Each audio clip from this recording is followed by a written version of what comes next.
কি আলো? প্রথম আলোর রিপোর্ট, গত 15 বছরে উন্নয়নের নামে লুটপাট হয়েছে প্রায় 3.25 লাখ টাকা। কার রিপোর্ট? আমাদের বানানো কথা। প্রথম আলোর রিপোর্ট।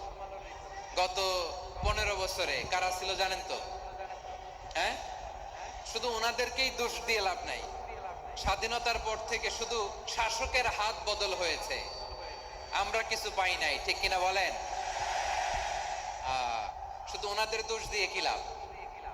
একদল খাইছে, আরেক দল খাওয়ার জন্য রেডি হয়ে আছে। আমরা এরকম চাই না। আমরা চাই স্বাধীন সার্বভৌম বাংলাদেশ। আমরা চাই দুর্নীতিমুক্ত বাংলাদেশ। আমি নিউজটা যে কতবার বললাম, এটা কি সম্ভব? 3.25 লাখ টাকা লুটপাট, মানে লুটপাট করতে করতে এদেশের জনগণকে ফুটপাতে বসায় দিচ্ছে। প্রিয় ভাইয়েরা, জাপানের মানুষও মানুষ, আমরাও মানুষ।